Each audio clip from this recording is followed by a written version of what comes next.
Hello, and welcome back to the Night Emissaries Familiar, a Zenless Zone Zero fan cast discussing all things about the Spook Shack Queens.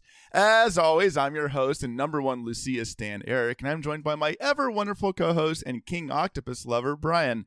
Hi, Brian! Hi, Eric. I didn't tell you, but I just came back from the dentist, and half my face is still numb. Oh, no, wait, is it really? Yeah. I thought that would be a fun surprise for you. So that way, if you hear me, like, randomly slurring, I'm not drunk. I'm drugged. That explains why I watched you drink some water and half of it just came slopping back out your face again. Yeah, it's not too bad, but, like, it's still just a little bit. But I thought it would be fun to not tell you before we decided to record. That's so good. I love it. I always find myself, like, just messing with my lip whenever they do the numb because, like, it feels funny. Oh yeah, and they hit the like the one nerve that like so half my tongue is numb, so it's just like it's just like constantly drifting because it can't find like purchase. It's like a sailboat in the middle of the ocean. It's just like, where am I? Where am I? Like, oh no, it's in there somewhere. I have a tongue. Speaking of sailboats, should we talk about dreams? Let's talk about dreams. If you listen to our last podcast, you might recall me floundering aggressively over whether or not this episode would be a story recap or not. You've already seen it in the show notes. It's a story recap episode. Story recap. We're doing it. It's really hard to drop like surprises. Yeah, surprise. When you title the episode. We're doing this thing.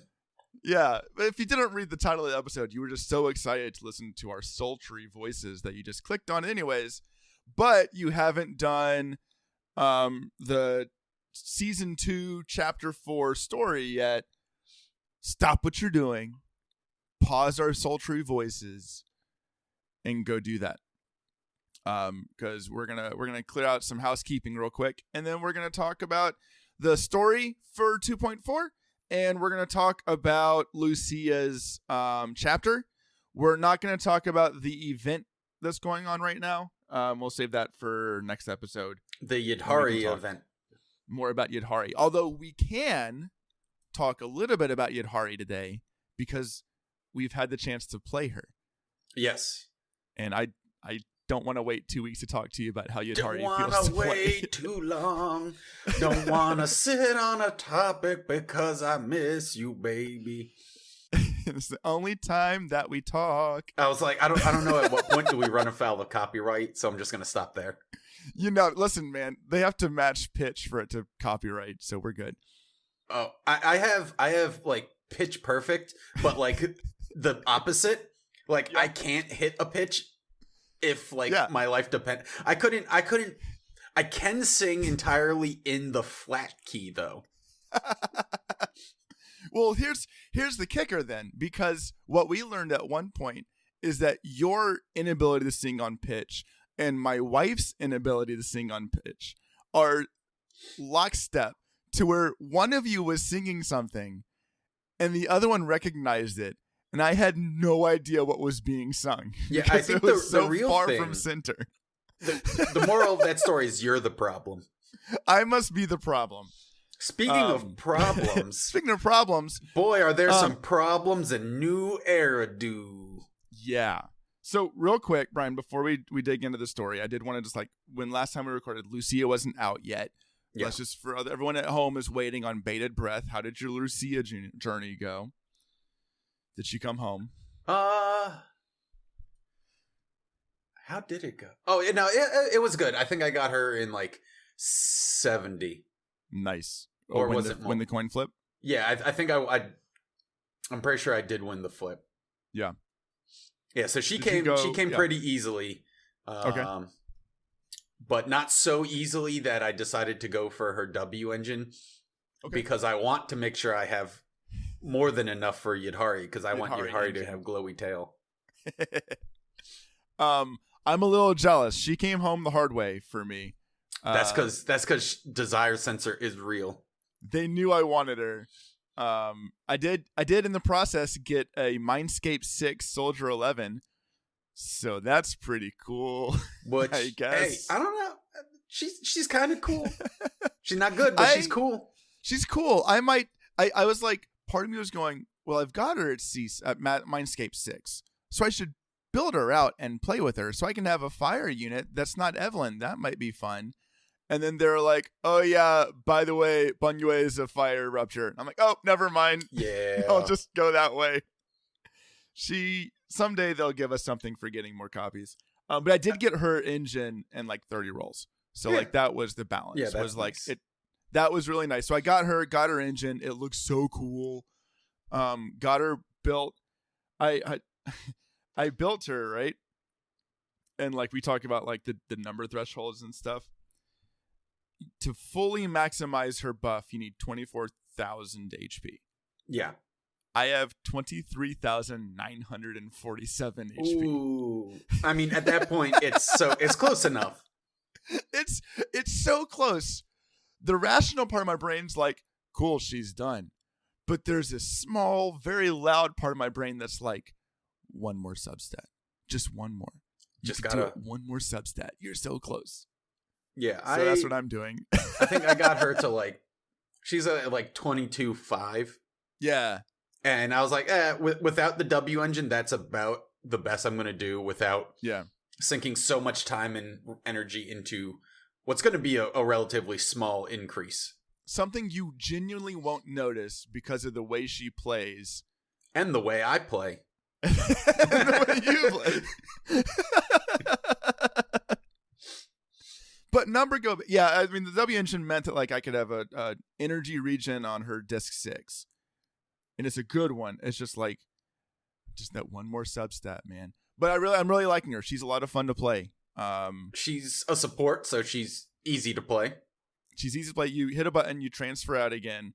What I like is like she's in the same line as like Trigger and Orpheus, which even though I'm not actively activating things, like when she shows up to do her aftershock attacks, it's cool. Like you notice it. A big monster just appears. True to their word, the off-screen people are actually going to show up instead of having the Bernice thing where she shows up, you do your thing, and then you don't see her again for the rest. So I'm still hoping for that Bernice animation update where she does show up and just like, you just see her run up and just like setting things on fire.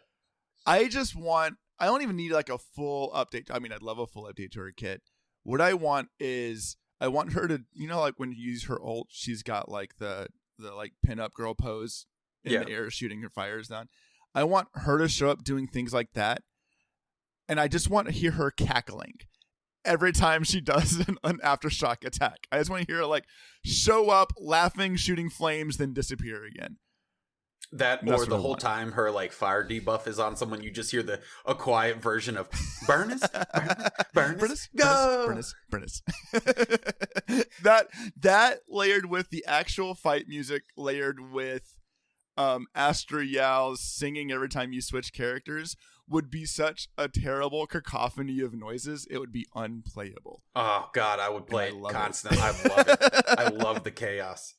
As someone who is immune to music, the chaos soothes me. Immune to music's a good way to put it. That can't hurt me. I don't care. Meanwhile, I'm in the corner, curled up in a ball, just crying to myself, singing Dami Dami to myself.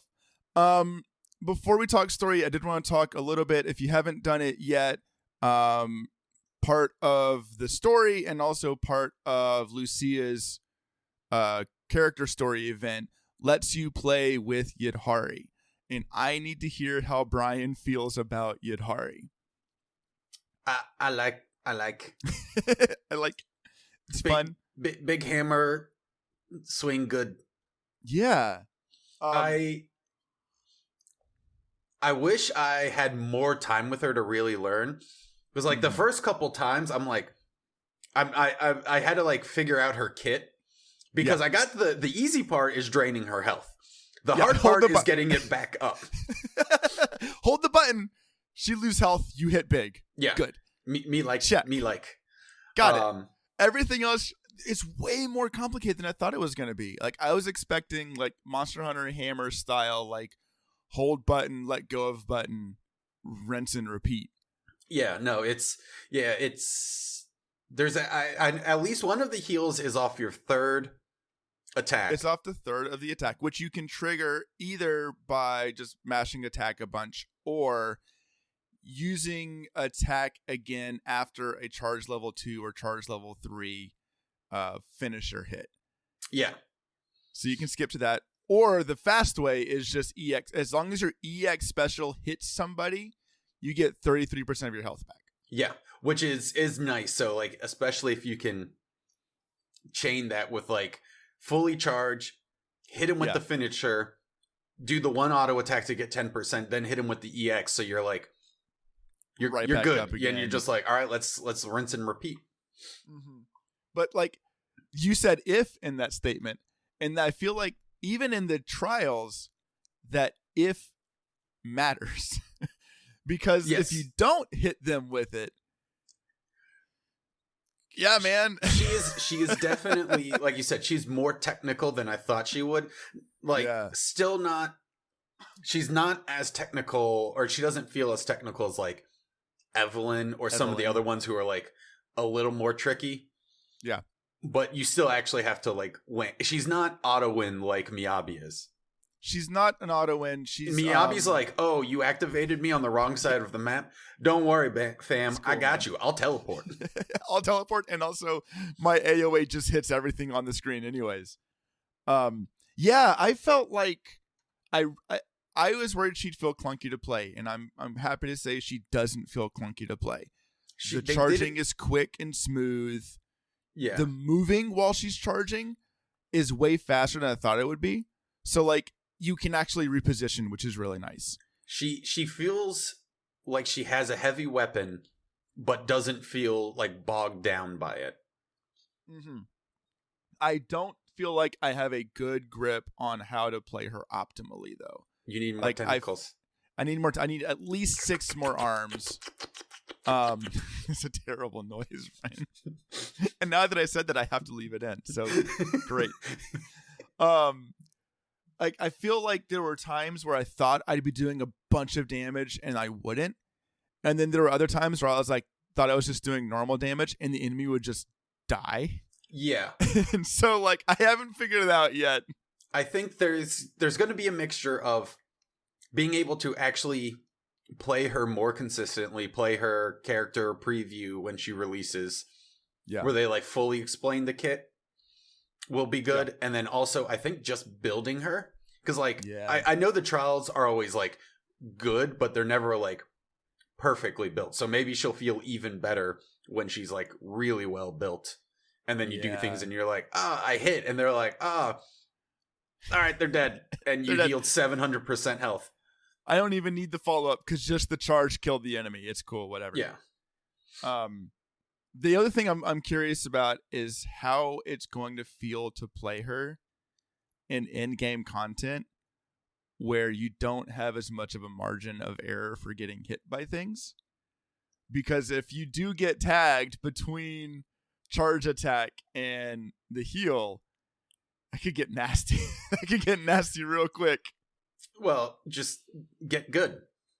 But I mean, I think that's that, Brian. They also, I think that's kind of planned into her kit is, she's also going to have an absolute massive health pool.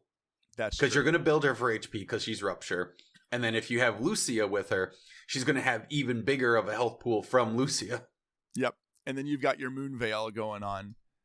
Like the last thing. So I think she's definitely going to be one of those that, like you said, like she's going to take a little more effort than some, but I think the way they built her kit, and also you have like while you're charging, you can tank a hit because her tentacles will block like 80% of the damage or whatever it is. Yeah, it's a solid reduction. I like it because it blocks and it also counterattacks. So like, like you're kind of incentivized to have them hit you while you're charging because you're like, haha, that's bonus damage.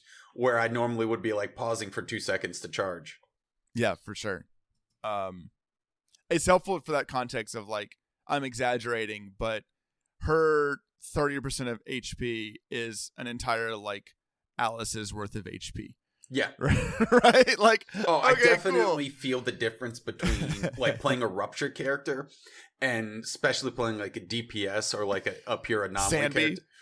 Yeah, like Sammy getting hit, and I'm like, ooh, that hurt. Whenever like I screw up with Yizhuan and she's like, that's all you got? Yeah, completely tanks it. I'm excited. She's fun. And the last thing I'll say is I was a little bit disappointed because I'm not going to be able to get her W engine with all these other characters coming out. Yeah. But at least I get glowy tentacles when we're under Ether Veil. And with my heavily invested Lucia, Ether Veil for days, baby. Like, and also she pops her own Ether Veil in case she does. Which I think that's going to make Lucia feel even more nuts, because there's been some time where like Ether Veil falls off just because like you get in these awkward in between times, especially with like the bosses who like phase change. Mm-hmm. But now having two people who are going to proc Ether Veil, I think it's going to be like a nearly 100% uptime. It feels like like if played optimally, so I'll have like a 75% uptime. It's enough of a percent uptime. Who's your third for that team? Because when I was doing the event, like you could pick a third person for it.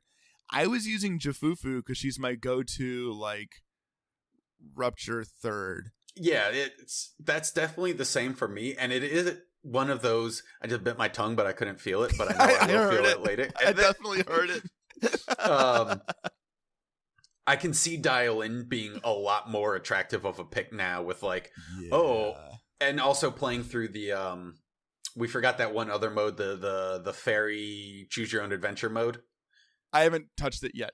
So some of the fights require you to have 4 teams. And so there's a couple times where I'm like, ooh, Jafufu, I want Jafufu on 2 different teams. Like I want her on my Evelyn team, but I also want her on my Rupture team.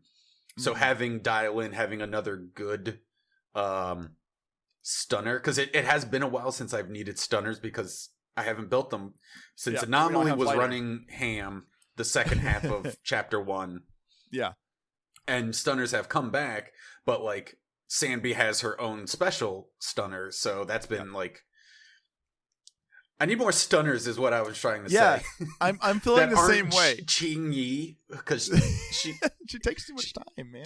She only really fits with the person who wants to jump in, blow everything they've got, and then disappear, which is not how Ruptures want to play. Yeah. I'm with you. I'm like, that was the first time that I was like, oh, actually, maybe there is more room in my account for like a Dial-In. Lycon's like, somebody. I'm right here. Pick Lycon me. Goes, okay, go back home. I'm busy. Like, yeah, but buddy, there's a new ice person. Yeah, you're old news. Dial-In's physical, I think. But whatever. I think she is physical, which is going to be cool too. Yeah, I meant that. Ice as in like I can't build Lycon because he'd be dipping into Yidhari's, and she's laid claim to anything related to ice. It's all just for her. Yeah. Plus, like, you know, her animations are just and then oh man. Also, I really loved her like characterization. Between this story, and we're not going to talk about it because Eric hasn't played it, but Yidhari, like the actual Yidhari event is super good and like really dives into like her as a person, and she's completely different than I kind of thought she was going to be. Okay, cool. I like that. That means that like they did the same thing when they first teased Lucia and then let us experience Lucia, where we went like, oh, she's this really quiet, reserved, like distant druidic type, and like, nope, she's a gremlin. She's completely feral. She's absolutely and utterly unhinged. Well, let's do it, man. We've killed enough time not talking about story. End podcast. Click. That's it. Did I say 2.4 earlier? I think I meant 2.3. Is it 2.3 or 2.4? I think we're on 2.4. I think it's 2.4. Yeah, because 2.2 was the beach event. 2.3 was Orphe. Yep. It's 2.4. 2.4. Right. Okay, so let's do story. Story. Let's talk about it. So, starts off. Everybody's gone. Well, it starts off with Belle officially becoming a disciple. Yeah. With the tea ceremony. Yeah, they went from being fake disciples to real disciples. Yeah. Because that was one of those times I was like, I get what they're trying to do. This isn't like, okay, cool. Got it. They're official now, but officially, Wiggles is the senior because he did his tea like 30 minutes before her. Yeah. Off camera. I wonder if you picked Wallace, does that make Belle the senior? I was like, presumably whoever you don't pick is the senior. It'll never come up again. But no. I did like Yishuan just getting free tea. Like she's devised the ceremony. Like, I can't remember all this. Yeah, she's like tea and you're good. She's like, just be nice to me. But yeah, then everyone left, which left just Belle and Winco to like manage the store. Yep. They get to manage. I really liked, like, pretty soon here, like, Yuzuha pops in, right? Yeah. And I liked how it really made me feel like the way ZZZ has managed to balance settings being in these big cities, but them feeling like little communities where people do genuinely know each other, right? Like, yeah.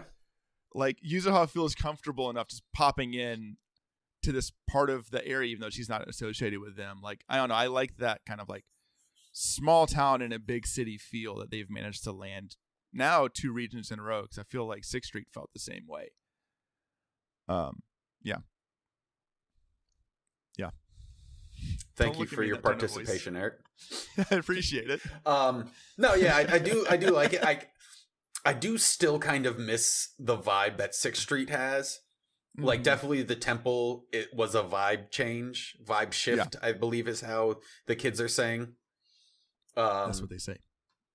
But it's still nice, and it's really convenient for Belle getting dragged into a lot of things going on in like Phylum Heights without her being directly like reached out to. Like, when she was in 6th Street, it was all coming through different handlers and like different requests. Mm-hmm. These are people coming to the temple, and half the time she's like, "Oh, I can help. You know, it's not something the temple does, but I can help." And then you have situations like this where they're like, "This is something the temple would help you with." Everyone's gone. Good thing you just became an official member.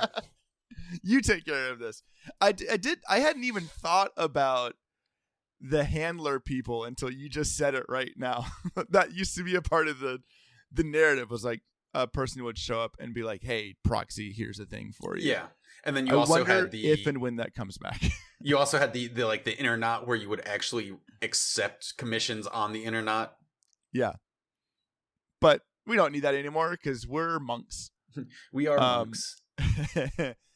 Before they left, didn't Jafufu tell Belle to look out for somebody? Yeah, she said, if you see a girl with a red bow and like a fluffy tail, you should refer to her as senior.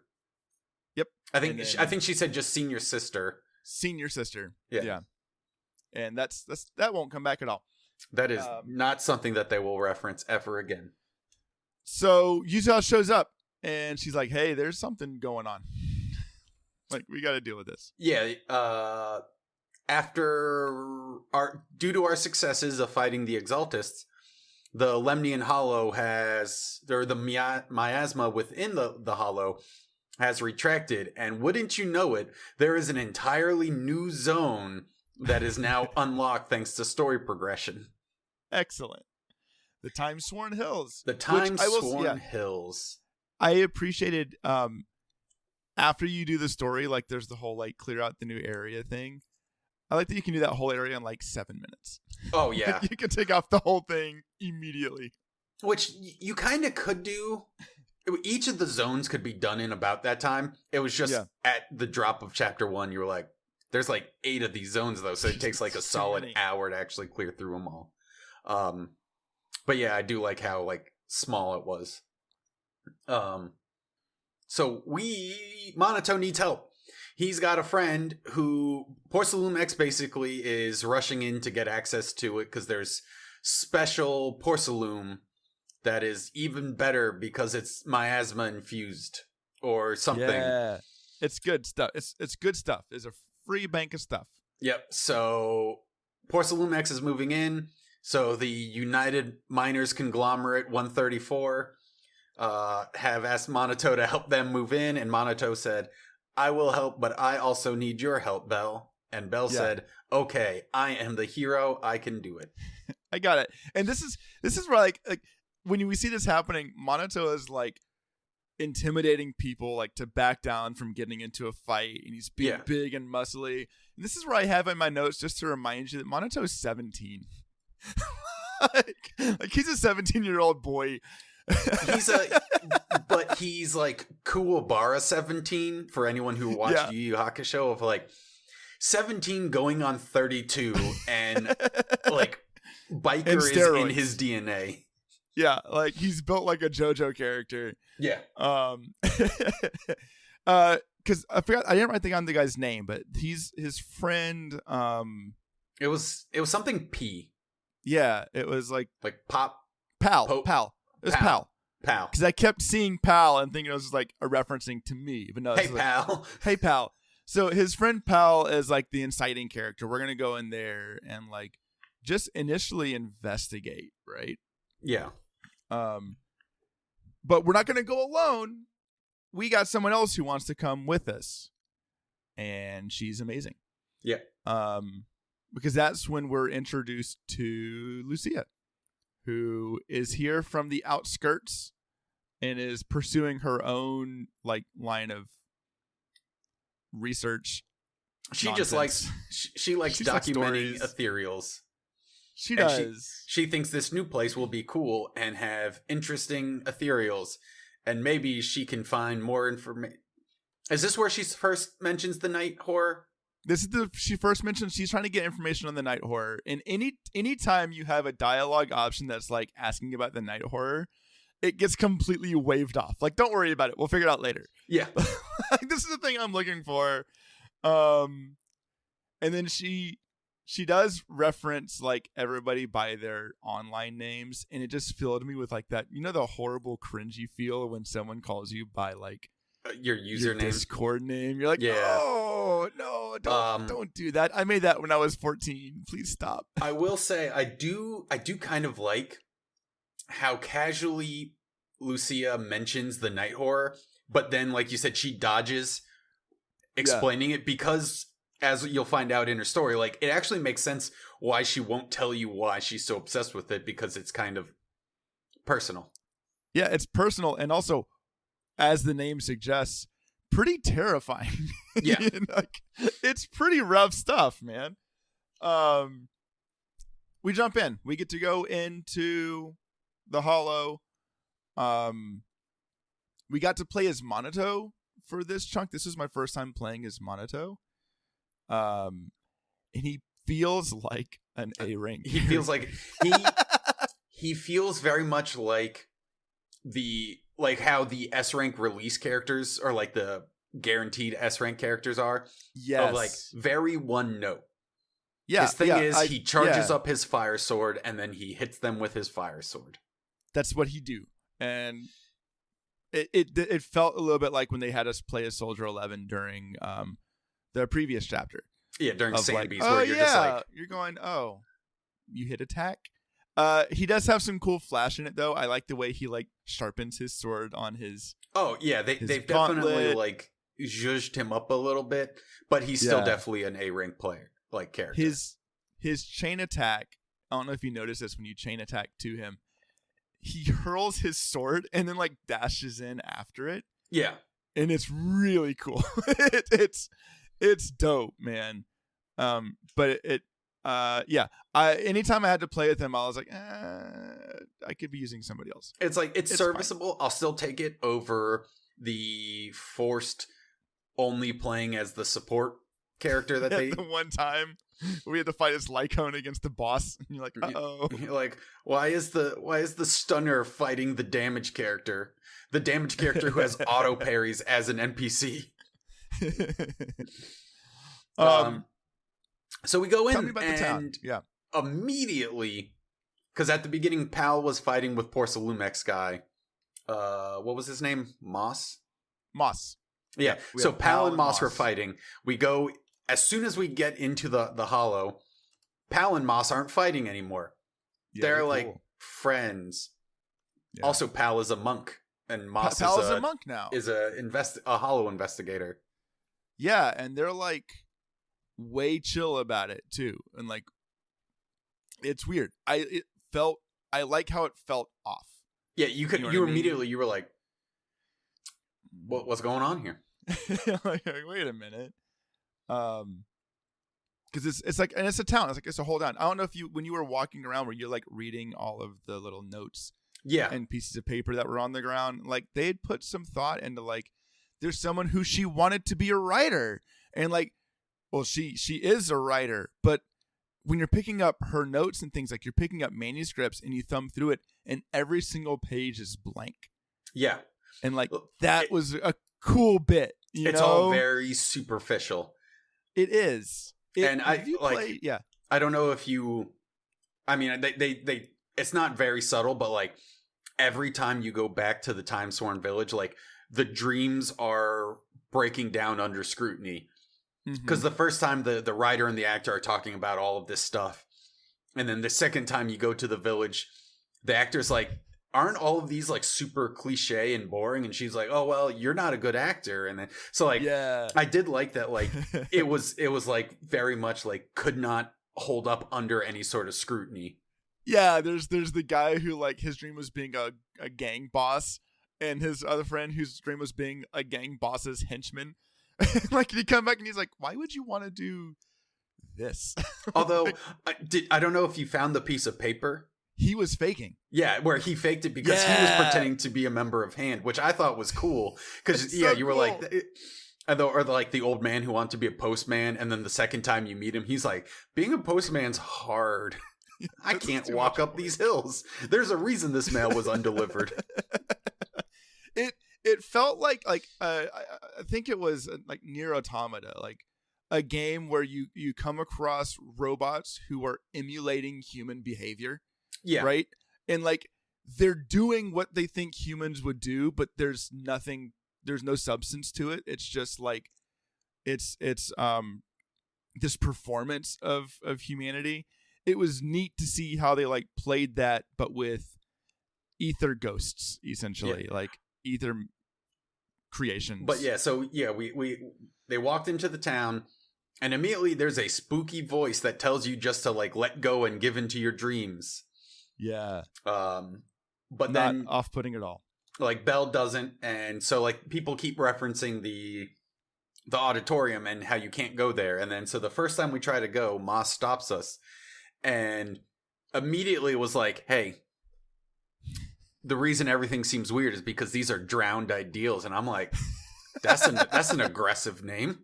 Yeah, that's intense. And so Moss kind of just lays it out there that like this village is where people who gave up on their dreams are able to actually live out their dreams. Yeah. Go ahead. You're just like, oh, that's kind of neat, but also this seems like wrong. I know enough about miasma and ether to know you guys shouldn't be out here. Yeah, like miasma does do that. It lets you live out like your dreams or like different things, but not it's a drug. It's bad. It's a drug. It's bad.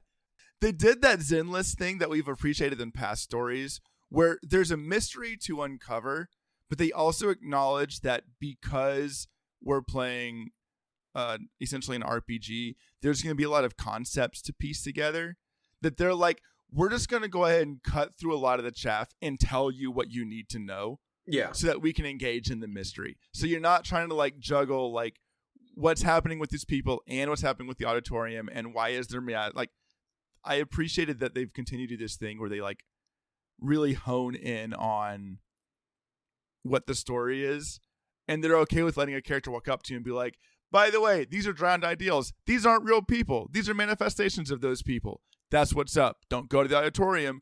Deuces. Yeah. And that's it. So we go to the auditorium. Or we try to. We can't. Everyone disappears, and then a spooky man with a bell shows up. And then we have a really fun, like, horror segment where we're running away as the monster, like, slowly walks behind us, and no matter how much we try, like, he's always just around the corner from us. Yeah. I don't like being chased in video games. And I was reminded of this because I did that part of the story on my phone. And so it felt like I was like running away, but also my hands were covered in Jell-O. And like, I was just like, no, go away, get out. I don't like this. I love that I get so spooked being chased by things in video games, even a small segment of Zenless Zone Zero. I don't like being chased in video games. Yeah. Man. I don't like it. But that was cool. Yeah, I like that little segment. And then we managed to get out in time, and we meet back. Thanks to we got up saved by Monato. Before we leave, we got saved by the spooky anti-hero Monato. You know what I named him? What's that? Monato. Oh, Monato. Because he's emo. Okay. More like Nanato. Nyanato? Naruto. Nyan. So we got spooked by anti-hero Naruto, who like shows up and is super cool and edgy, and then we leave. Yeah. He just lets us go. And I love that we got this line where like they were talking about how he was clearly a manifestation of Monato's dream, and Lucia's line was, "Your dream is to wear pretty white clothes." And I was like, I love you, Lucia. You're the best. But yeah, then we escape. We leave. We get out. The next thing we're told is like, we'll try to go back in. Let's go back to the base, essentially. And there's someone waiting for us at base at that time. Yes. So we get back to base, and so I forgot one of the things is as soon as we entered the village, like no communication in or out, and we're the reason I remember that is because my next line is the issue of not being able to use technology was immediately solved by a magic box.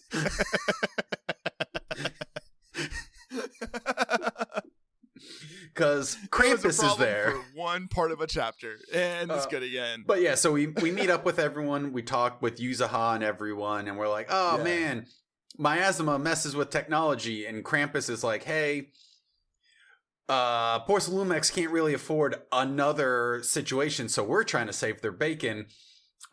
Here is a magic MacGuffin box that we are field testing. We want you to use it. It should have just enough power for you to use communication with the outside world. To keep in touch with Fairy. Also, here's Piccolo. I mean, Banyue. Banyue, man. Like, he's huge. Oh, he's massive. That man is big. Someone had mentioned it. Like, they had mentioned the actor's name, but I was like, I recognize the name, but I don't know exactly. And then I heard it. I'm like, that's Piccolo. Is it Piccolo? It's not Optimus Prime. It's Piccolo. He plays Piccolo, and like if you listen to him, you're like, that's Piccolo put through like a synthesizer. That's cool. Now I did notice one thing. Do you know how whenever you M6 a character and you get their banner, they're like usually naked? What?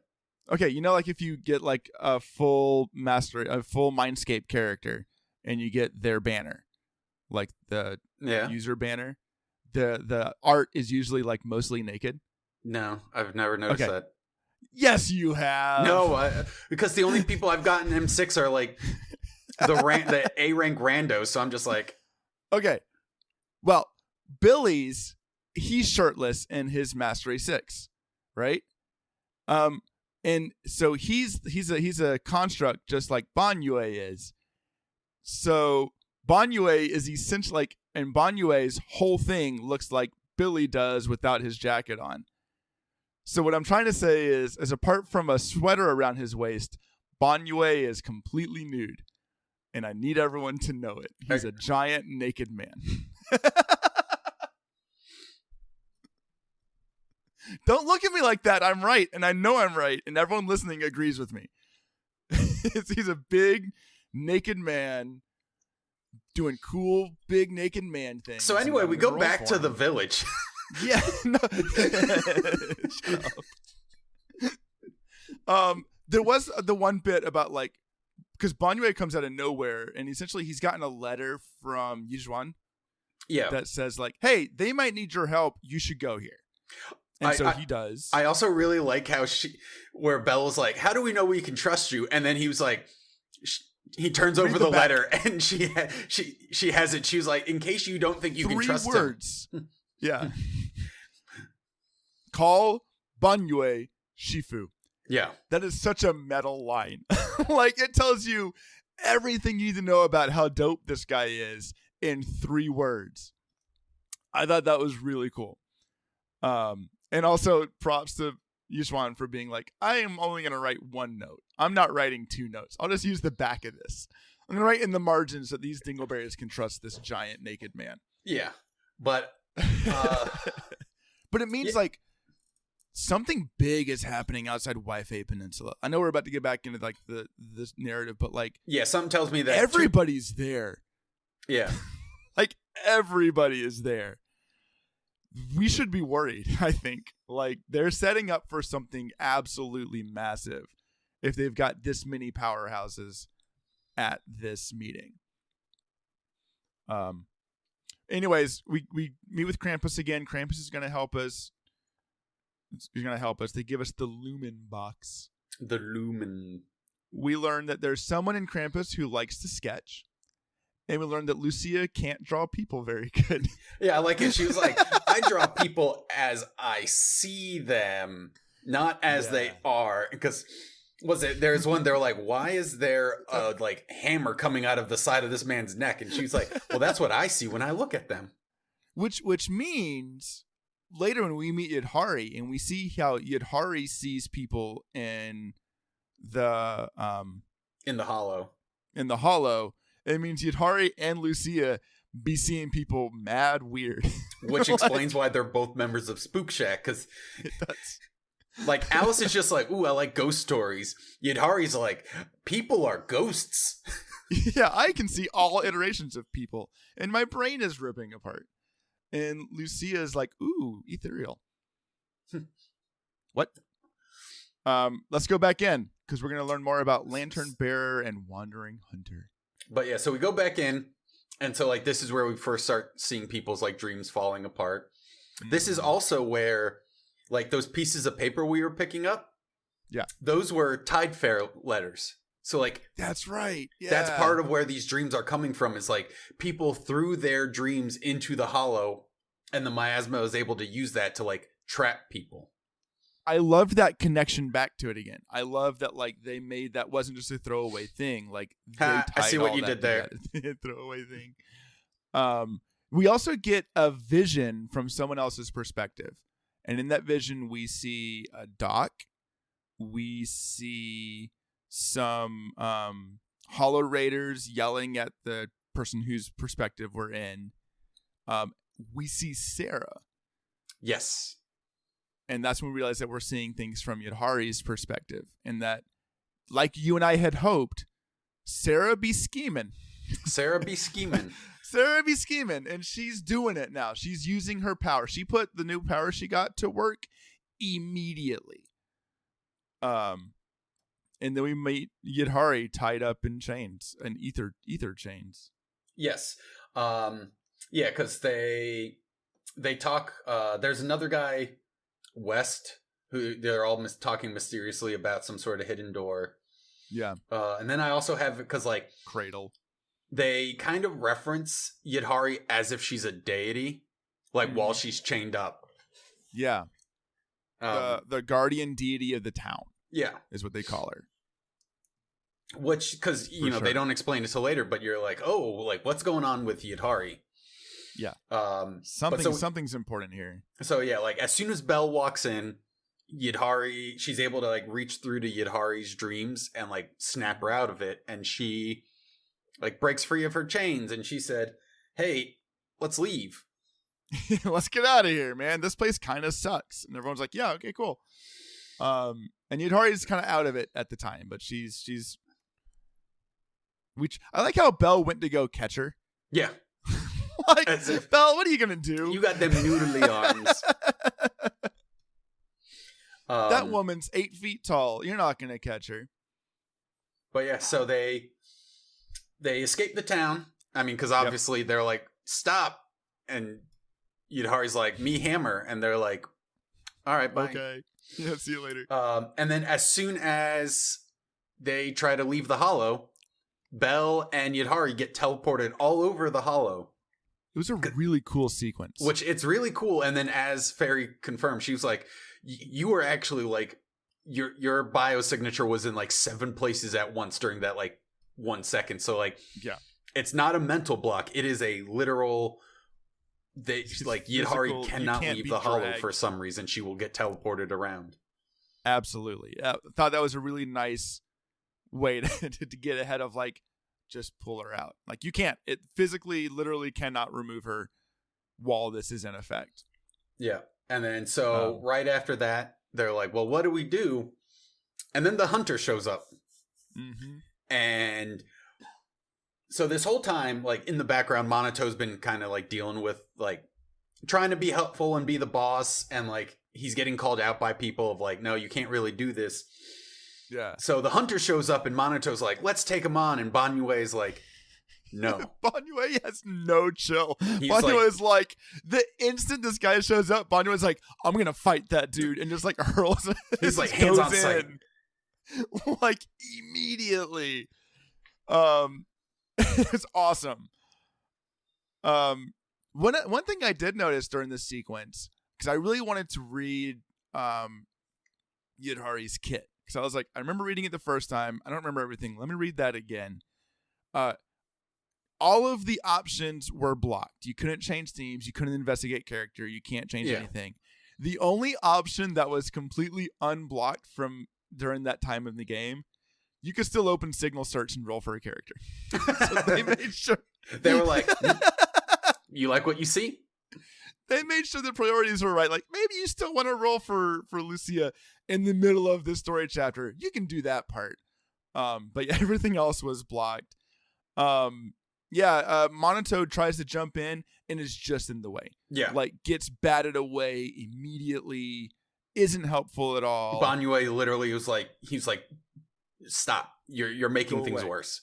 He said, I can handle this by myself. So they brawl, and then eventually, like, Wandering Hunter just bounces, right? Yeah. Well, so what happens is, the bellbearer, is there, and Lucia like runs over, and she's like, "Let's see who you really are." Like pulls a full Scooby-Doo. Yeah. And then surprise, it's cute baby Lucia, and then that's when they disappear. They just dips that out of there. So that's when they're like, oh, like Imanato is Monato's drowned ideal. Baby Lucia is Lucia's drowned ideal. Must be Lucia's drowned ideal. I think around then it was when I realized that like Moss is an exaltist. Yeah. And that's why like a lot of this is happening. And they reference that the creator is like in the mist in some ways. Like it continues to add more like mythology and mythos. Yeah, like to, like, the miasma is some sort of manifestation of the creator's power, it's like how they can influence the world without directly being present in it. Yeah. And so we find like a safe house and we leave Yidhari. And then like right after we leave Yidhari, Moss, this is where Moss like reveals himself. That's because he comes back, he comes over and he says, "Hey, we both know if like you don't go back to the village, like they're all gonna die." And then Yidhari kind of has this moment where like her memories aren't fully there, and she's like, "No, that's not true." And then he's like, "It is, and I'll take you to the cradle, and that'll solve everything." And then Yidhari's immediately like, "Okay, fine." Yeah, sure. Like, what am I going to do? Which I like, because they're like, yeah, you're developing the mystery, and you're like, oh, like every time we progress, we get a little bit more of like what's being hidden. Yeah, They also have to, because there's only 3 acts to each chapter. Yeah. So like they can't drag this out for too long. There's a lot to cover. Like they could drag it out, but also then you could just pad it out, and you're like, but why? Like it's not necessary. Just tell the story. There's other cool stuff. They're just trying to sell me characters, anyways. Yeah. So we go back again, back to back again to the dim sum house where Krampus is funding the bill again. Yep. And this is where we meet Dial-In. We meet Dial-In. Dial-In's so cool. I love her. She's also a complete gremlin. I do love she's a complete gremlin, but I also get more of like because you have a bit of a moment where she's like, I'm a complete gremlin. And then her and Xiao are talking separately. And Dial-In's like, hey, you said you were going to give me information on this purge unit. Yeah. Which is Banyue. Which is very interesting, because I can't remember if it was right before or right after this, where Banyue references, I think Monato's like, hey, like you weren't fighting to kill. And Banyue's like, yeah, I promised I would never kill again. And then they're like, I'm hunting this purge unit. Yeah. I'm hunting a Terminator. Like I'm hunting a killing machine. I think like we have different gremlins, and I love to collect gremlin-y characters. Dial-In almost feels like the traditional representation of like the Celtic fairy, of like I'm cute and fun, and also I'm in control, and I'm gonna mess things up if I have to. Yeah, and like don't even try. Like, what's up? And I can afford to be kind of goofy because I'm winning right now. Yeah, it's like the goofy is almost a persona that they put on, like the evil, like the cutthroat actualness that hides underneath the facade if you ever like challenge her. I loved it. I also loved around this time we had them like they were talking through things, and at some point Lucia is like, I am the teacher and I'll answer your questions, but you have to raise your hand. And, like, requires people to put up their hands. And then I like Monato starts to raise her hand, and they're like, don't no. I was like, put your hand down, Monato. Like, stop playing her game. Also, this is where I enjoyed even more, where they're like, hey, 1 lumen box wasn't enough. What if more lumen box? Do you want 6? Because they're basically like, hey, thanks for field testing it. We have an even better, bigger version. Spoiler alert, sometimes it doesn't work. Yeah, here's the master lumen instead, and that's what we're gonna call it. But I also like that whole conversation between Xiao and Dial-In. Dial-In, and Banyue, I believe, are all Krampus.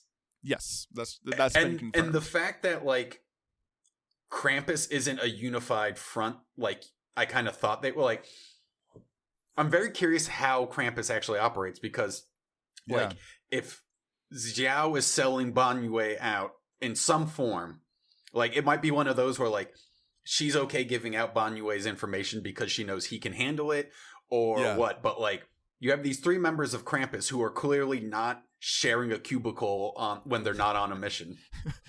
Right. And I think they even call it out in the story. They're like, we're just because we're Krampus doesn't mean we're a unified, like they're just an organization. Yeah. I also think like Banyue is processing some of his own demons, because at one point, and it might be a little bit later, they're like, he's like, I was recording everything while I was in there, so you will be able to see the people that were in there to scrape my memory bank. And like Zhao's like, are you sure you want us to do that? I thought that was like super invasive. And he's like, it is, but you can do it. Like, whatever it takes. That one seemed more of like some lore building of like, it's basically like if someone said, hey, download every memory I have in order to get the one you're specifically looking at.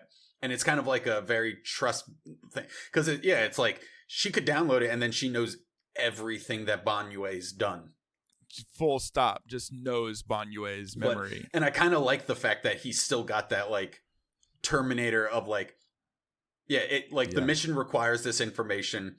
My personal comfort doesn't matter. You have to achieve the goal. Yeah. He's got, like, still has some of that, like, the objective comes before anything else mentality. Yeah.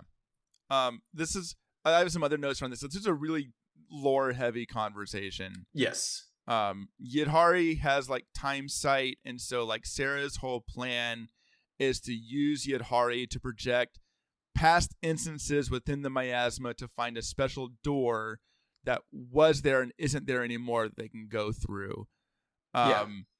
Which is a really cool idea. And I also like this because that means from the beat, we were always behind and we were never going to catch up.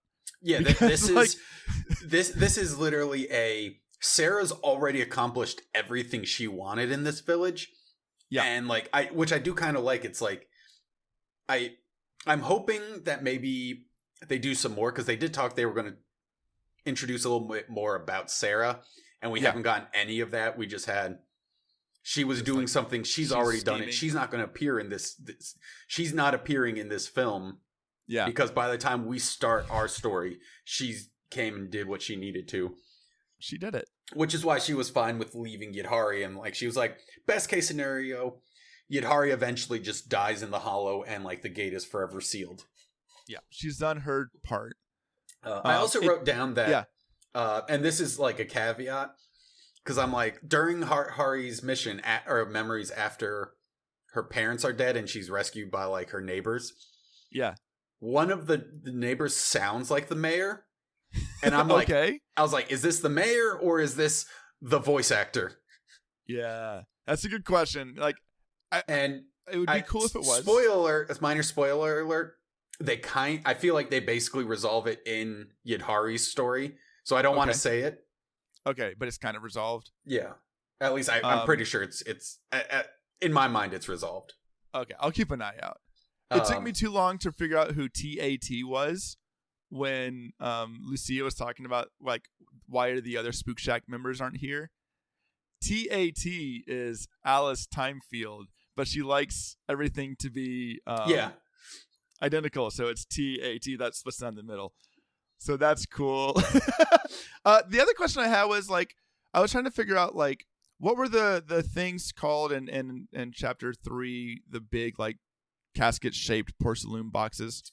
Oh god, Obscura. Yeah, Obscura. What would have happened if they put Yidhari inside an Obscura and tried to carry her out?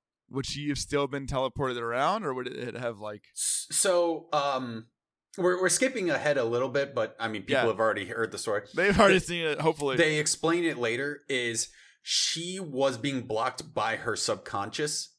Okay. So like that, it was her proxy powers basically forcing her not to leave, because she knew subconsciously if Yidhari left, everyone else would have died. Yidhari would have been fine.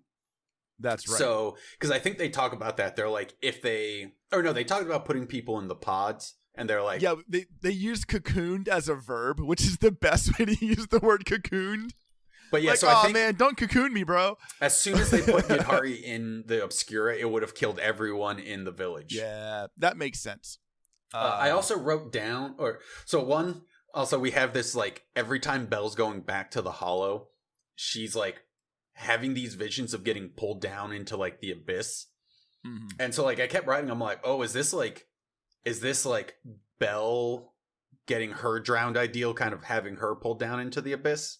Yeah. Which I was like, ooh, this is kind of interesting, because this is another one of like Belle's dealing with this, but she's not asking for help.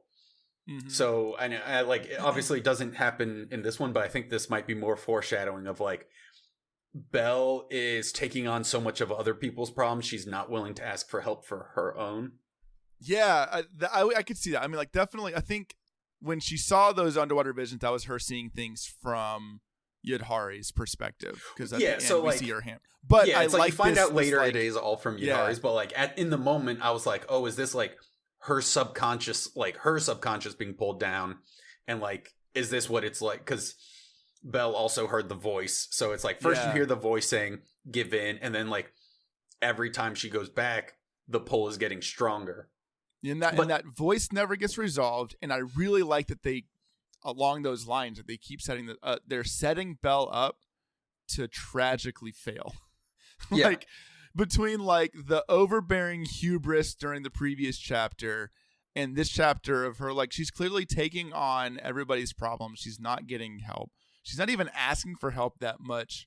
No. From like fairy or weasel. Like, it is setting her up for a pretty dramatic fallout at the end of season 2. Yeah, probably connected to what this big event that like the entire like city's powerhouses have conglomerated for to begin with, and also stares up to some shenanigans. Like there's some stuff going on here. But and they talk about like Yidhari mentions like Belle's eyes are what saved her. Yeah. And then so I just have it written like magic eyes. And it's like magic eyes. Because so I was always under the impression like Belle and Windex were very aware of their eye implants. Yeah. But it seems like they might like they obviously know they have eye implants, but I don't know if they understand the full potential of what they have. Based on, I don't think they do. Kind of like this conversation that they were having. I wonder if the writers at Hoyo have a full understanding of what those or eyes if this is currently like a shonen, like this is a power and it will adapt to whatever we need it to. It's their jutsu that they'll just kind of do the things they need to do with as necessary. Yeah. But they have like consistently now called attention to Belle's eyes.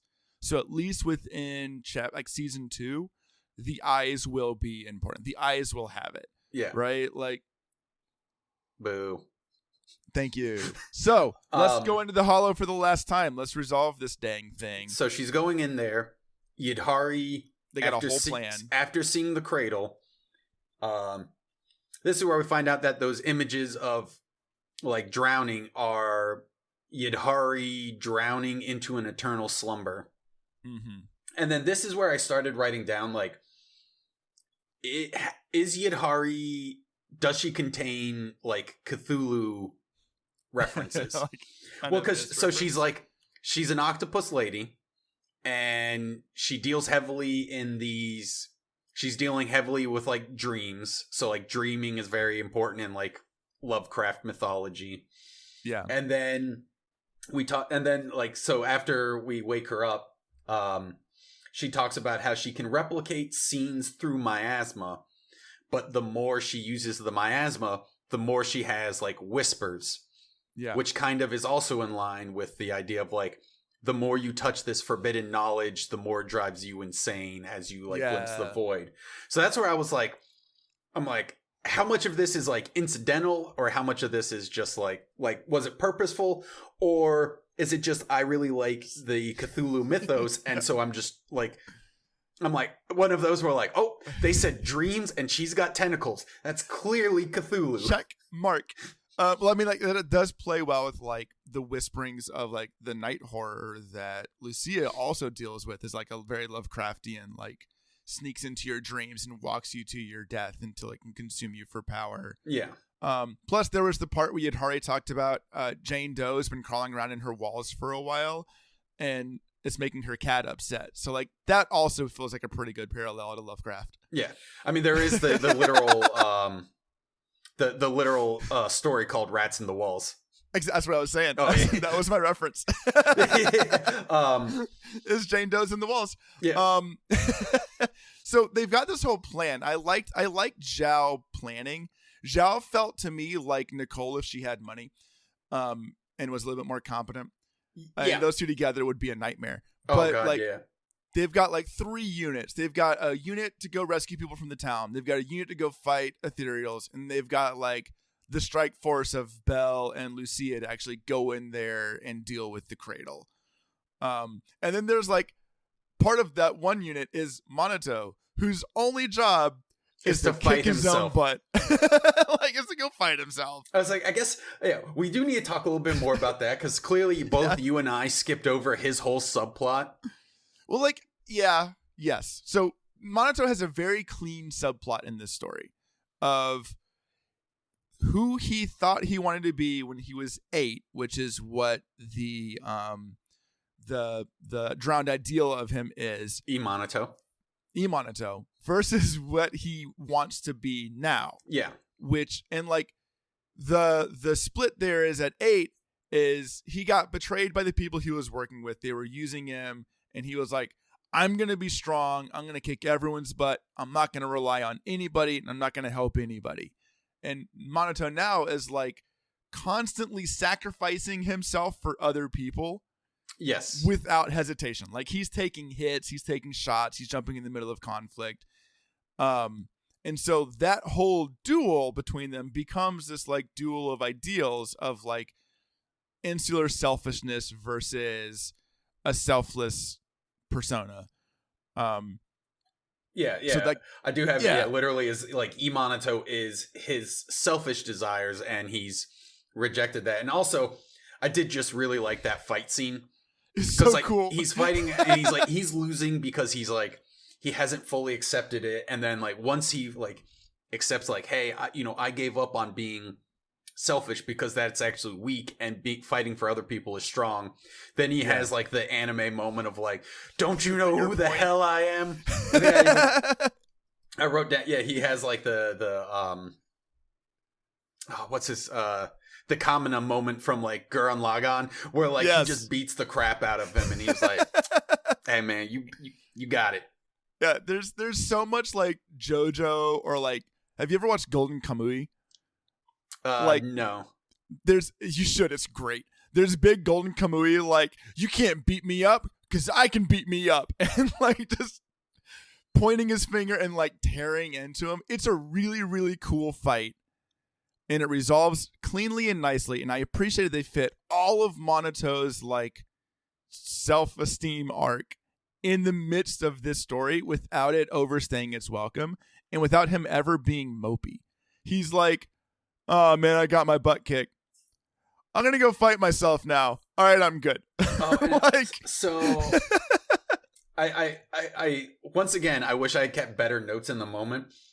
Because before we actually have the fight, is where like Minato opens up about how like that's his past desire, so like that's his drowned ideal.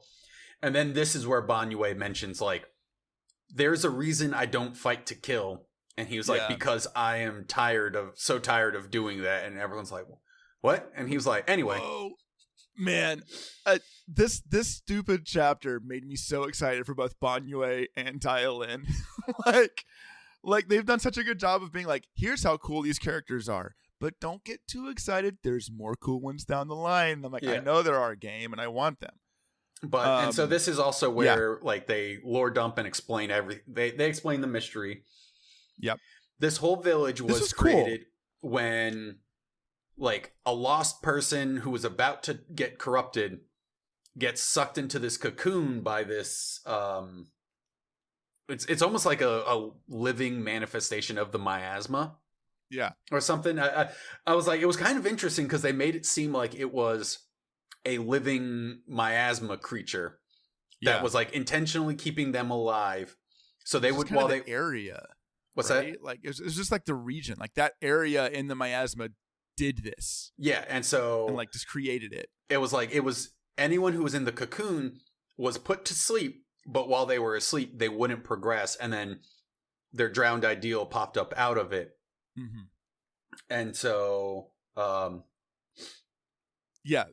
then more people came, including Pal, and including Moss, and including Yidhari, who like her ideal was just like, instead of being something about like selfish and self-actualizing, goes like, I want to witness other people's stories and just enjoy that. So that became the town. Yeah, that's how the town got created, is Yidhari, after she was used by Sarah to open the door.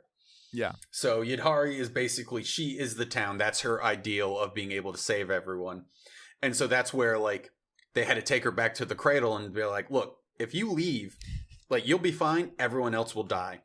Yep. And so that's why she had resigned herself to eternal sleep. So that way she could save everyone else at the sacrifice of her own life. Yes. Then I think we don't get the full resolution for Lucia's stuff till after we do the boss fight. We had this really cool sequence of chasing Lucia through her memories. Yeah. And like the music was such a great use of like sparse instrumentation. Like it was very empty and open, and like a child's it's like very childish music in a lot of ways. It was really cool and is really different from what they usually do in Zenless, which is like bombard you with dope music. It was very open and simple. And I'm going to talk about music till Brian stares at me. And half of his face droops down to the side of his head. That's not funny. But we learn about Lucia. Like we've at this point, we haven't really talked about Lucia's backstory too much. Her Ade was her father figure. Because like her backstory doesn't really come up until this moment because but Ade was her dad. She one of the things that we knew that she would do with her dad, they would play hide and seek, and she would sing this song while her dad went and hide, and then she would go find him. Except one time we saw her dad dressed in full like hollow fighting fatigues. Like he's trying to leave, she doesn't want him to leave. He's like, okay, let's play one more game. She starts counting and singing that song, and he disappears. Yeah. Right. And so like Lucia's been trying to find evidence of her Ade ever since. That's one of the reasons that she's like doing all of her ether stuff. I loved like the use of that song as a way of like giving like kind of like that haunting feel to it as you're exploring the area. We find out what we already probably could have expected, which is that Lucia's dad died in the miasma. Yeah, and the baby Lucia is his drowned ideal of his daughter. It's so cool, man. Like that's such a great inversion of what we expected of like she's his ideal because all he wanted to do was be able to like spend more time with her. Yeah. And they're tired. Like they're tired. They've been doing this for a long time. Yeah. I also liked so like right before this, we escaped the town and everything. And I liked how the drowned ideals know that they aren't real, but they're still fighting for their existence. Like I just thought that was cool because like, when you first encounter them, like they're all living through and you're like, oh yeah, they don't even realize what's going. It's like no, they're like no, we fully understand that this is fake, but this is our existence, and we don't want to die.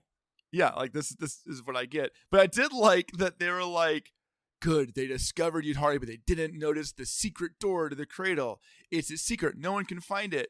And when you go to find it, it's just like it's just 10 off feet to the left like, and down some stairs. Like, oh, I guess I found it. But I do like it doesn't make sense in that context just because that's the first time we escape with her, which is why they're willing to let her escape because they're like, we know she'll be back, whatever. Because obviously, like, if the first time we had come by, we're like, I think what's down here? It's also one of those of like, if we had gone there the first time, we probably would have just opened up the pods and then everyone would have just died. Yes. It would have been one of those moments of like, oops, sorry.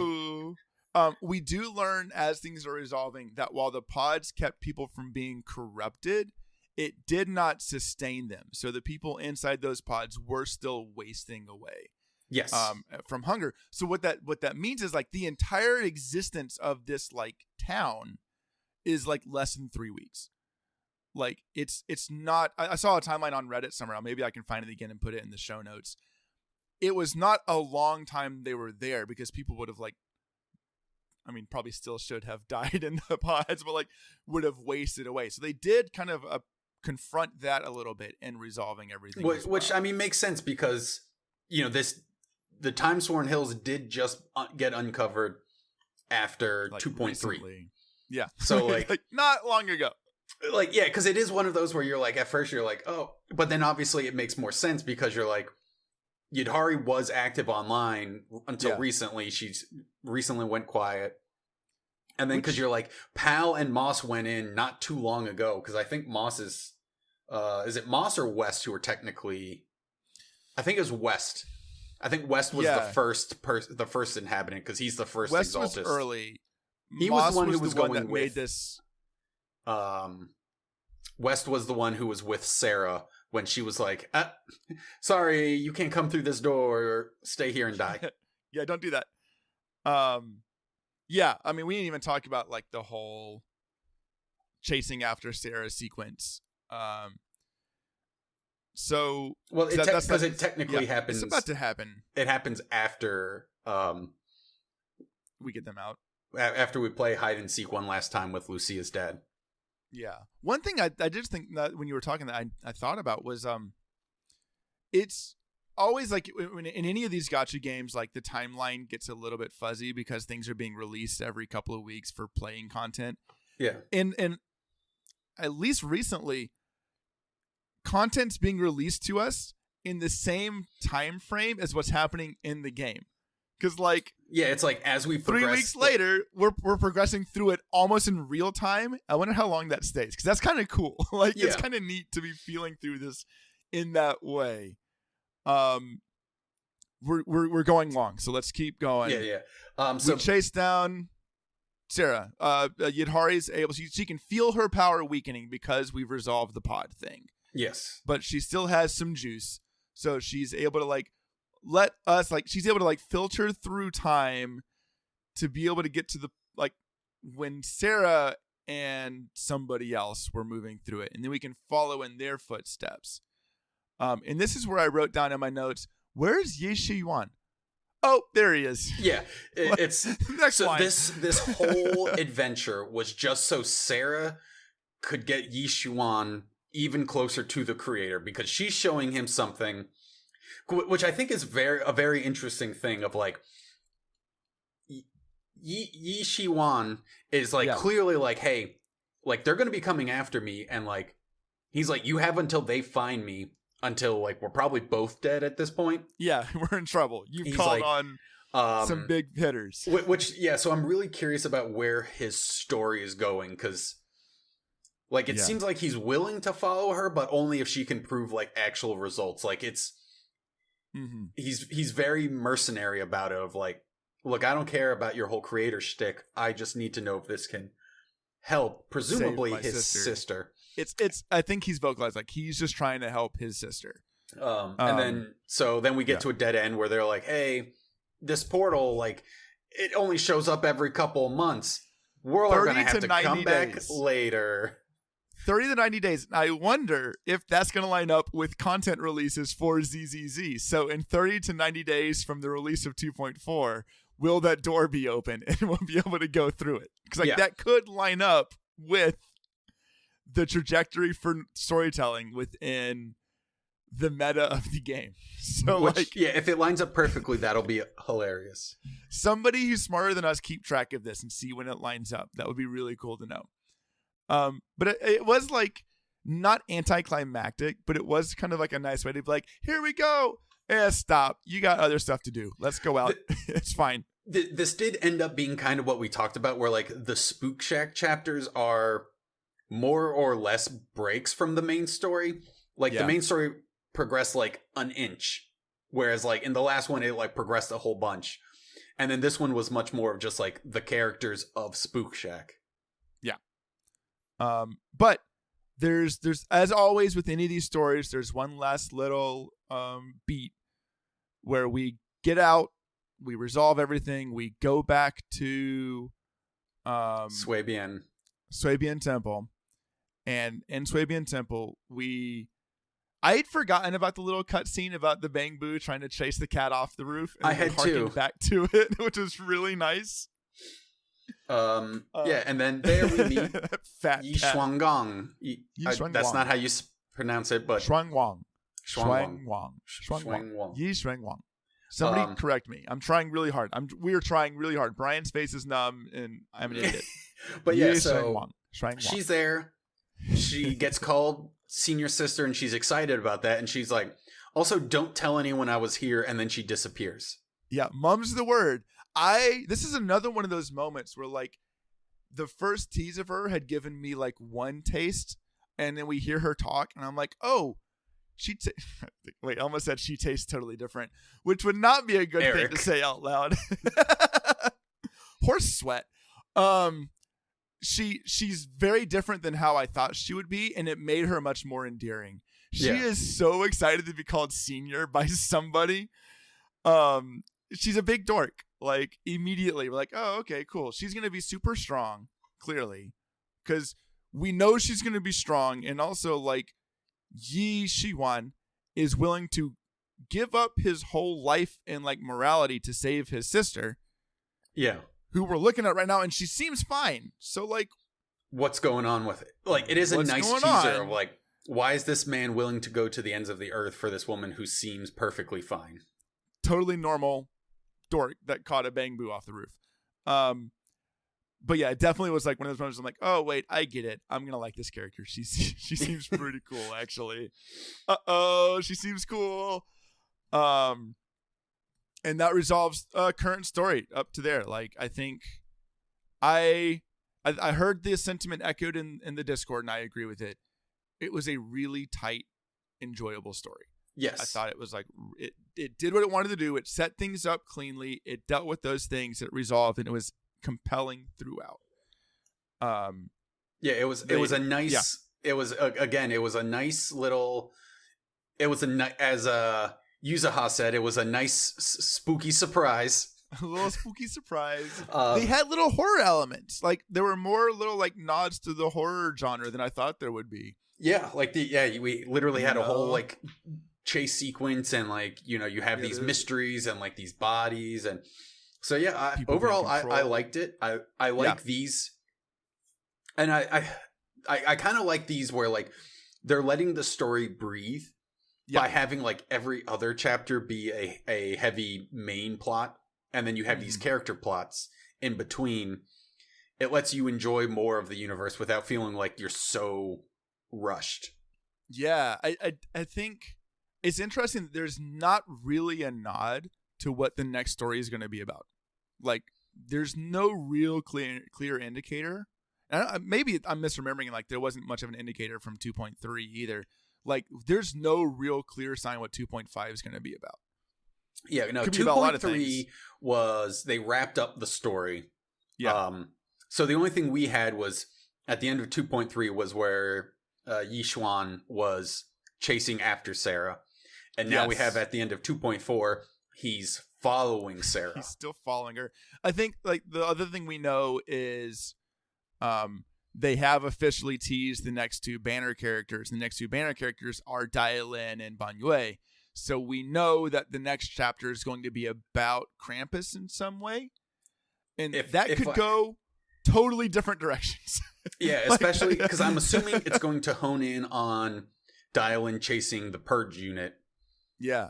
So like, I'd love to see those two, like, I'd love to see that as an interaction. So it could be completely disconnected from like this greater Exaltus plot. But it's Krampus. It could be deeply involved with the what I would like plot. Is for Banyue's story to tie into Sarah's story. So like cool. Why Sarah is hunting the creator in all of this is, say Banyue, when he was full Purge unit, went in and like wiped out her village for their worship of the creator or whatever. Yeah. And so like that's where he repented, because he was like, oh man, I wiped out, like I committed like war crimes on these people. And then Sarah, as like the bitter survivor of her religion, like you have like 2 points you can go. You can either like, our God has abandoned us, or like, this is only more proof that we need to like bring this God to life because this world needs. So like if that was it, like that would be a really cool, is if like that's where we learn more about Sarah and why she's this way of like willing to like throw so many people's lives away, is because her moral compass has been completely shattered. Yeah. I would like that a lot. I would like for them, especially because like most of the time when we get these male characters, they don't always, like, they're interesting, but their narratives don't always connect to the greater plot. Yeah.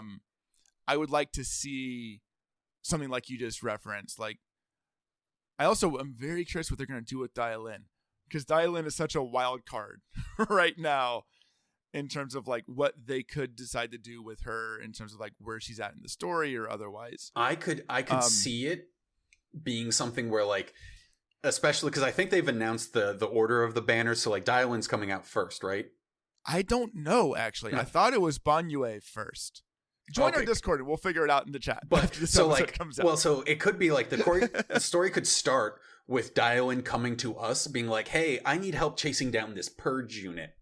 Yeah. Not explaining who this Purge unit is. And so using us to chase down Banyue, and then like the climax of the story is us like we got to stop this rogue purge unit who's like threatening to kill people or like this, that, and the other. Yeah. And then it's Banyue, and he's just like punching a rock because he's like, I got to get stronger. And then we're like, oh. And he was like, oh. He's like, you finally come to kill me for my sins. I accept your punishment. And then we're like, well, we're not going to do that because I'm about to roll for you and I can't have you die. Because you're going to join my account. He's just pushing a big boulder because he's just Goro. Okay. So I got like 15 minutes till I have to roll out. Let's talk about Lucia's story real quick. Let's just let this be a big one. Lucia's story was, I think you messaged me about it. Like, it was quick but lore packed. Yes. And I really, really enjoyed it. Because Lucia is, my first note under here is just, she's completely unhinged. Yeah. Like. But yeah, so basically the short story of it is the reason her dad was in Eridu during the fall of Eridu and why is because her clan long ago fought the Night Horror. Night Watchers. Yeah, they're the Night Watchers, and they fought the Night Horror to some level of defeat. But in its dying moments, defeat, whatever, cursed them, air quotes. Yep. And so now, if they sleep too long, the Night Horror will possess them and walk them into like the depths of the Hollow. In exchange, ethereals see them as other ethereals. Yes. So like they can't sleep at night because if they go to sleep at night, the Night Horror will show up in their dreams and walk them into the Hollow. And when they enter the Hollow, they get consumed to make the Night Horror stronger. Yeah. Like, that's the rule. But yeah, like they have some kind of like pseudo symbiotic relationship with the ethereals, where like ethereals do not attack on sight when they're in there, which is cool because Lucia's whole story is that she found a doggy and she wants the doggy to be her doggy. Yeah. And she's like trying to, like, without admitting to anybody around her, that she's trying to tame an ethereal. An ethereal. A hottie, which I have in my notes. A hottie, Lucia's the only hottie I see. Boo. And everyone laughed and thought it was hilarious. But yeah, no, overall, I thought it was cool. It explains more of her lore. Mm-hmm. And like the lore behind her people, and like, you know, because they are nomadic.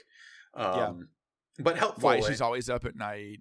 And why she, like, the whole time during 2.4, she's like, I will watch you sleep, Belle. It's okay. And Belle's like, why are you being weird? Like, just sleep. You don't have to do that. I already have Vivian and Trigger watching me sleep. I don't need a third person doing it. It's okay. But yeah, I liked it. And so, like, Lucia is carrying around her staff, which is passed down through her village. Hey, folks, this is Eric from the future editing the podcast. At this point, I got a phone call, and it completely derailed our conversation. And so I'm just flagging it for you. We're going to keep talking here, but if it feels jarring, that's what happened. I thought it was interesting the way they kind of set it up. It was one of those times where, like, there weren't enough NPCs in the story for us to not know who the bad guy was immediately. Yeah. You know, like, we ran into one other dude. Like, oh, okay, he's probably the bad guy. Because it starts out with, like, a random hollow investigator being attacked by Hatis. And then, like, the next time, he's like, he's dead. And so, yeah, there's one other person, and he's from her tribe. Yeah. Who, he looks way goofier than she does. Yes. Like, that guy... The satyr looks really good on a lady, not as much for him. But yeah, so yeah, that was kind of like that was the main story, and then surprise, he's actually betraying them because he's like, oh, you know, like there's something wrong with us all. Yeah, there were a couple of little bits, like, I know we're short on time, but I wanted to tag one. Did you notice when Lucia was describing what the Night Horror is reported to look like? She describes the Night Horror as female and beautiful and terrible. So, just so everyone knows, the Night Horror is hot. is a hot Night Horror. Just so we all remember. The enemy that we ended up fighting, the Hator, that was like created from Exaltus, like a special brew of ethereal. Yeah. That's a wild fight. I could not get the timing down right for the parries on the Hator fight. Because like it's got two phases. And the first phase is like the entity, and then like 2 or 3 spectral entities like attacking you around it. And then like the second phase, like those spectrals like bond themselves to it and like start puppeting it. But like the timing is wild on that. I like it. I think it's a really cool mini boss fight. It's just the timing is very interesting. And then I don't know if you noticed during the actual boss fight of her chapter, the music that was playing. No, I didn't notice the music. Sure, man. Eric, I told you I'm immune to music. It was Lucia's EP. It was Dami Dami, but an instrumental version. Oh, so nice. I was like, I had to pause and like just jam out to it because I love that song so much. But it was an instrumental version of her theme playing under that fight. You beat the boss. You resolve everything. It's coming to a close, and we get this this intercalary dialogue that shows up on like the white text over a black screen about the Hati Chestnut that she's been helping out, because she's like, to keep you safe, Chestnut, you can't stay with me. Like if you stay with me, people are gonna get you. So take your cute little pillow and run off into the depths of the hollow. So Chestnut does, and it says Chestnut like takes his pillow, goes off into the hollow, having helped Lucia. The Night Hoarder. Yeah, I forget. It's like the Night Terror, like, like disappears into the depths of the hollow. The Night Horror returns to the hollow. You're like, oh, okay. So Chestnut this whole time was the Night Horror. So like there is, because, and they mentioned that like there's 2 or 3 different versions of the Night Horror story. One is like, they stole its power. One is like he cursed them. And so like it's not, doesn't seem quite as cut and dry as like this wasn't a dying curse from an ethereal. Like this was something that long ago maybe they actually did work in partnership with these ethereals. Yeah. There was also that other moment, right, like to defeat the final boss, where, because this whole time she's been saying Chestnut is just one of her creations because she just molds ether to look like ethereals. Yeah. And then she mentioned, she was like, so she cool. actually she created actual ethereals out of thin air with her powers. She pulls a horde of Hatis out, which now in hindsight, I think she felt like she did. Chestnut conjured a bunch of other Hatis through her. Maybe. Or like that was her tapping into like, if they actually synergize, if the Night Watchers and the Night Terror actually synergize, then that is what can happen, is like, that's maybe cool. The Night Terror needs them as a medium, but then they can actually manifest and like cooperate. So like maybe it was more of like they were like a tribe that was actually living in peace with the ethereals, and then something happened. Yeah. But it leaves a lot of interesting development for future stories of them. And especially because like Lucia's whole thing is that like, is not that ethereals are good or that like the hollows are a good place, but just like it's a new thing to understand that's different from what we know. It's like, that's why she's like all about studying and drawing and like obsessed with ethereals, but also will absolutely smoke one if it comes at her. Like, you know, like, yeah, she'll do it. And like even the Night Watchers, like, yeah, they like, she is not like anti-ethereal violence. Yeah, she's just like, it's something to understand. So I'm curious. I had thoughts through it. There's 2 ways they could go, but both be very interesting. One could be that eventually, much like we used to have with older versions of Hollow Zero, the Night Horror could be a big bad multi-phase ethereal boss fight that they're like setting up for now, and like they can build lore onto later. Or it becomes a thing that like is like somehow not like a friend, but is partnered with or like connected to Lucia in some way that like they can make that come back as an interesting like in hollow ally. If I had to really guess, I would say they're probably not going to touch the night horror again until we actually start diving into the Eridu Hollow of like once we start actually exploring the like if the night horror is somehow connected to the initial Hollow explorations and to Belle's teacher and like if one of the original Void Hunters was also somehow connected to the night horror, I would not be surprised. That would be cool. Or and, like you find out like these giant ethereals actually have intelligence because they kind of talked about Geppetto it. Geppetto has intelligence. Geppetto has intelligence. He manipulates ethereals. Yeah. You have Nineveh. She grows this garden of ethereals. So like maybe the night horror is another intelligence that like was that like maybe each of them is trying to find some way to like live in this new world. And so like the night horror is like, what if we try to like have a partnership with these other creatures? Or put on my tinfoil hat. The night horror walks people into a hollow, but is really teleporting them to his home hollow on the moon. And so they're actually being put onto the moon hollow. And that's how we're going to go to the moon with the night horror moon hot night horror lady. The hot night horror moon lady. Anything's possible. Anyway. Lots of you can tell we've recorded for too long if that's where we're going.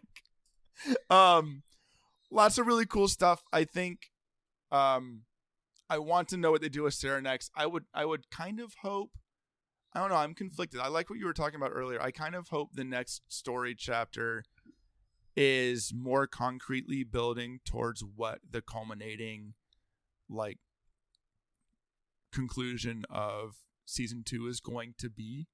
Yeah. Because like I think we talked about last time, like it felt like they tied it all together at the end of season 1, but the actual inciting action didn't feel like it had enough breathing room. It just sort of happened and we were dealing with it. I'm hopeful that like there's a little bit more setup between chapters, but I also know like one of their core philosophies has been like each chapter story feels like a story. Like there's a bunch of vignettes coming together.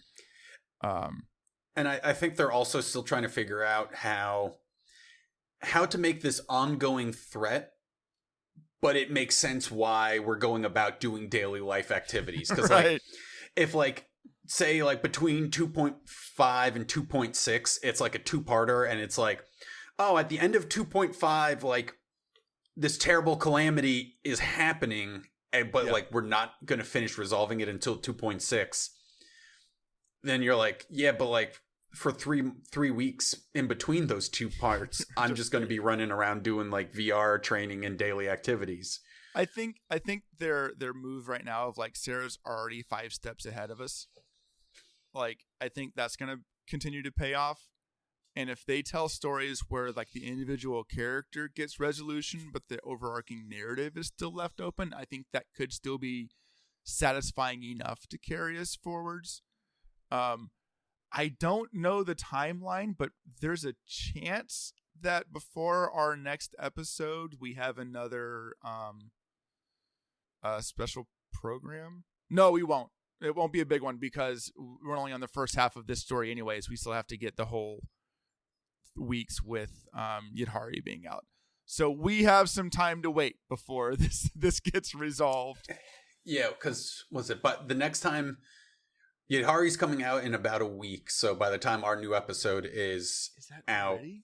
That's so soon. Yeah, it's already like been 2 weeks. Holy cow! That's what happens when we have an episode come out right when a character gets dropped, isn't it? Yeah. So Yidhari will have been out for about a week. So that'll probably be like the week before the special episode because they usually do it about a week and a half before the new patch is supposed to come out. So thinking about next, let's wrap it up here. Thinking about next episode, our next episode is going to be out on the 13th of November. Nothing but Yidhari. It's going to be a lot of Yidhari talk, folks. We're going to talk her character. We'll talk about probably all the other events. Like, I think that's when we'll dive into her. Yeah, her story, which will, If you, for some reason, like what we do, tell your friends. Like, follow, subscribe, comment. All of those things help get us on people's radars. The best we can do right now is hope that people Google Zenless Zone Zero podcast and that we trickle to the top of the results. So tell your friends, tell your communities, whatever. We'll be back in 2 weeks with another episode. Until then, Banyue is completely nude and everyone's just not talking about it.